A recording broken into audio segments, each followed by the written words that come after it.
And I was talking to an economist probably 5-6 years ago, and she was saying, gosh, geospatial, I've never really thought of it, but it really is a general purpose technology. It's a bit like electricity. Can you conceive of a world without geospatial? So we talked about this in Ordnance Survey from an awareness perspective, that if you did a video of someone's day and thought about how many times do they bump into something which has had a dependency on geospatial, it would be a very busy day. That was Nigel Clifford, the former chief executive of the UK Ordnance Survey and now the president of the Royal Geographical Society, as well as the current deputy commissioner of the UK's Geospatial Commission. Those experiences illustrate the extent to which Mr. Clifford exerts enormous influence in the development of geospatial innovation, not just in the UK, but globally. Note one very key comment where he says that geospatial technology is now a general purpose software solution, meaning that it is as significant and important in everyday use as a word processor or a spreadsheet. Stay tuned for this episode of OnPoint with Korem.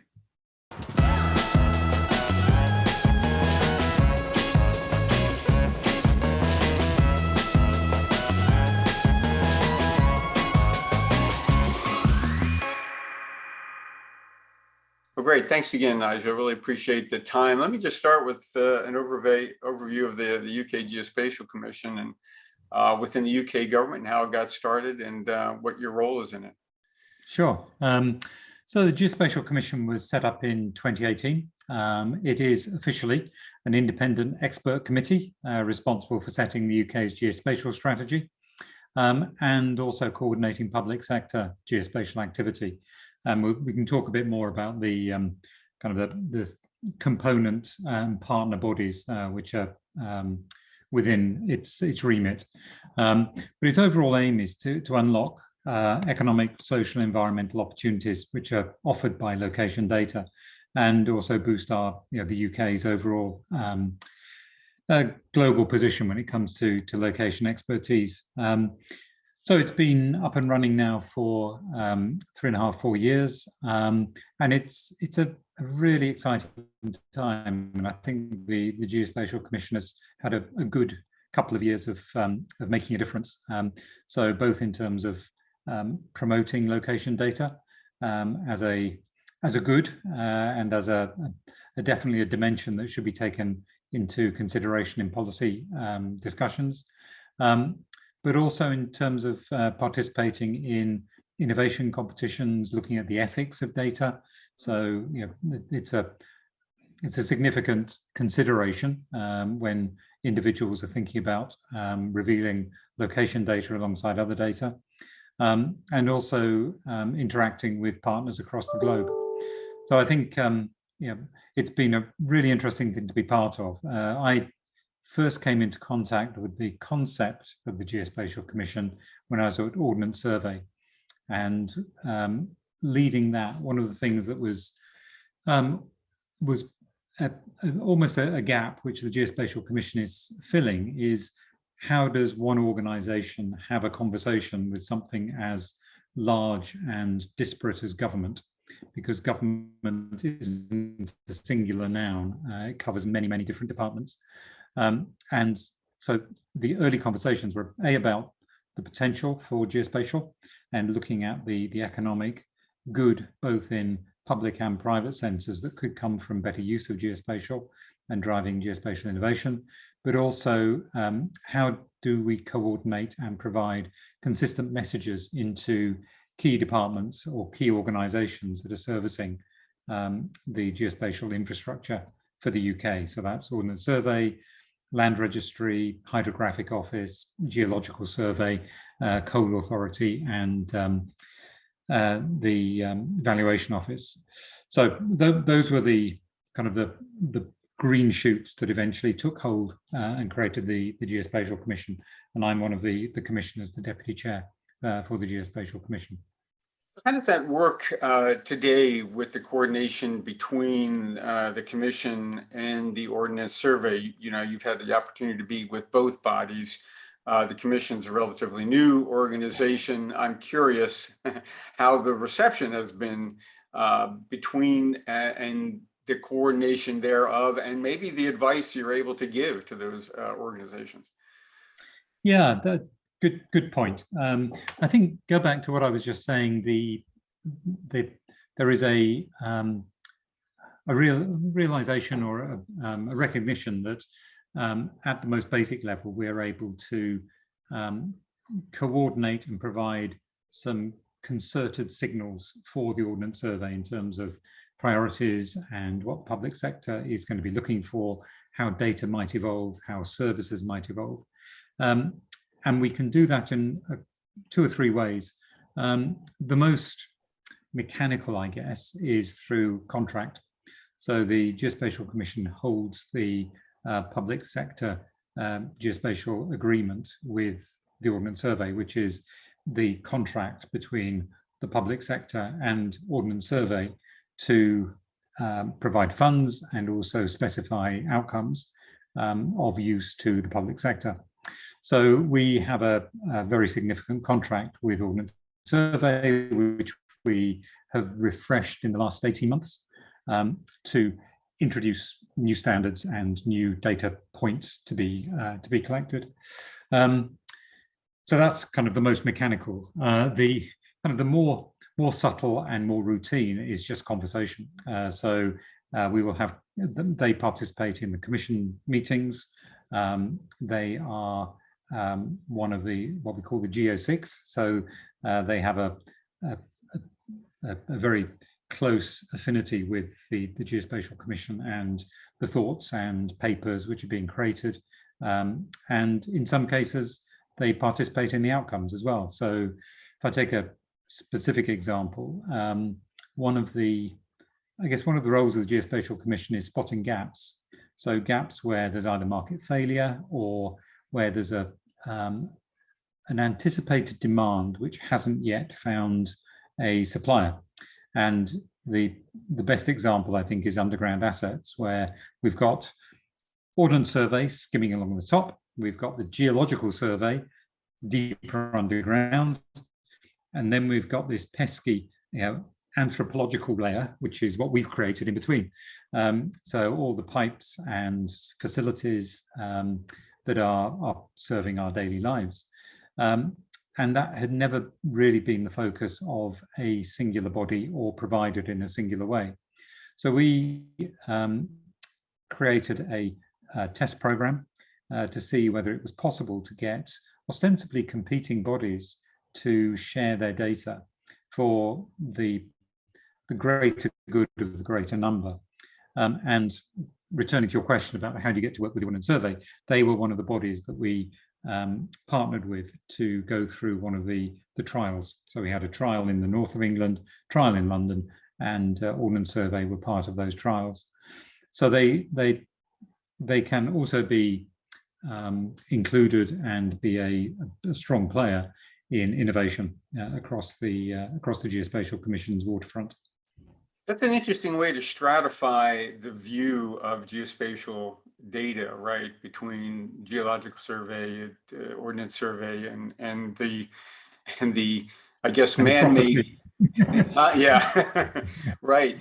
And so it seems like the commission, and you tell me, maybe as more of a mission to focus more on the economic development side, where you see this gap and where the data may not be being provided to the people that need it most to do the development, and just get the data out in the hands of the people that might use it for, economic purposes. Yeah, I mean, we've got kind of 3 lenses on that here: economic, absolutely, but also social and environmental, which can also have economic, and they're not separate worlds. They all exist in our world. So serving one doesn't mean you're not serving the other. So the economic focus that we've had, I would say, has been also. It has been an intervention in the geospatial economy, but those interventions can have social and environmental outcomes, as well as creating opportunities for revenue generating operations. So an example of that was we ran some innovation competitions. So we've got a number of missions, and one of those is increasing the pace and depth of innovation in the UK with regard to geospatial. So we've run some geospatial competitions, some of which have had a social and a environmental slant to it. So whether that is looking at the blue economy, whether that's looking at the green economy, and things like our stock of trees. Okay, how do you measure that? How do you get your arms around that? Or even just looking at land use. So again, one of the things that we're doing is looking at creating a comprehensive land use register for the UK, because the data is or can be held in, again, many different places. So if I kind of wind back to one of the purpose of the Geospatial Commission, is we are encouraging all of those who are using geospatial data or producing it to use common identifiers, to focus on, you'll have heard this before, FAIR, or Q-FAIR as we call it. So is it quality data that's findable? Is it accessible? Is it interoperable? And is it reusable? So we're seeking to ensure that the building blocks that are out there you can find and you can put together, and you can, the edge of your street is the same as the edge of my street, and therefore they're interoperable. So there's a number of different ways that we can intervene or encourage the market, which then has a ripple effect. And we don't, this isn't a centralist view of the world. This is about creating standards and interoperability so that others can make the most of what's out there. If there is a data gap, then there may be grounds for us to get involved in filling it. One of the things I often ask when I've had the opportunity to speak to politicians is whether they've got a great understanding of the role of geospatial data in their everyday decision making. And I've asked the question because I believe that geospatial, and well, I believe that government is kind of a naturally geographic business. You can't pick up refuse, you can't plan where parks are, you can't dispatch police without understanding geography. What's your take on the upper echelons of the UK government as to their belief and understanding and in the importance of geospatial data? Oh, increasingly so. And but again, at Ordnance Survey, one of the tasks that we undertook probably a decade or more ago was uprating the government's crisis response centre to have a common platform, geospatial platform. Prior to that, I think you'd have multiple emergency response organisations all arriving with different views of the world, with different 1 to 50,000, 1 to 25,000, so different magnifications, different symbology, different orientations, and that was not hugely helpful if you're trying to respond in real time. So I think the fundamental value of being able to literally look at a situation and look at the surrounding data points or surrounding factors, be it road, river, rail, population, disabled population, hospital facilities, that I think is pretty well registered. I think what we're now seeing though is more use in a policy context. So looking at some of the responses to COVID, quite obviously, there was a lot of geospatial analysis and connectivity done between different organizations to make the best of the response, but also the response since. So looking at infrastructure responses, looking at net zero as a big cross-cutting initiative, both in government and private sector. So how do we use Earth observation to do near real-time monitoring of carbon emissions? How do we use satellite navigation telematics to maximize and optimize the use of transport networks, looking at marine geospatial data, looking at offshore renewables, looking at the coal authority for heat sinks and carbon capture. There's I think a range of, and probably more self-confident geospatial conversations going on now. So geospatial players within communities feeling as though they've really got a contribution to make. And maybe that's part of the morphing into geospatial being seen as a wing of data science. So it perhaps used to be seen as a more of a corner case activity, whereas now it's seen as just part of how you look at the world. And it's just another dimension to your spreadsheet or your data analytics.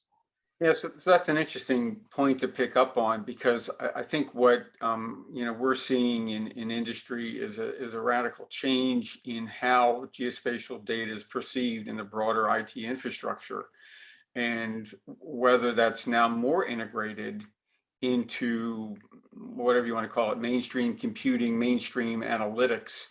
And maybe you can comment. You spend a great deal of time at the OS and maybe morphing that organization. How did that translate into, how you would perceive the use of geospatial in that IT infrastructure? And does that translate either into other government agencies or into the commercial business, that we're seeing this now coalescing of an understanding of location data? Really interesting, because I think we've always, so I go back to Ordnance Survey, we had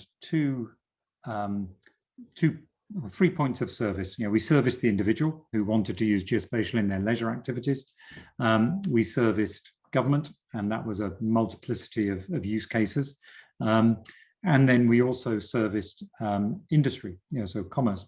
And those initially were perhaps quite predictable. They were property agencies, they were transport optimization or infrastructure players. That has most definitely morphed, I would say, in the last 5 years, where we've now got entire businesses set up on taking the grain of geospatial and mixing it with a plethora of other data sources. So in plain terms, you've got things like marketing or ad agencies, outdoor advertising. So mixing footfall with transport, with time of day, with geospatial, with demographic, with socioeconomic, and coming up with an algorithm which says that's where you should be putting your advertising hoarding. You've got the whole movement of autonomous vehicles. How does geospatial play in that? Because you'd better have something which knows where it is, because otherwise we're in big trouble. You can't have a random walk with a vehicle weighing a ton. That's just not going to work.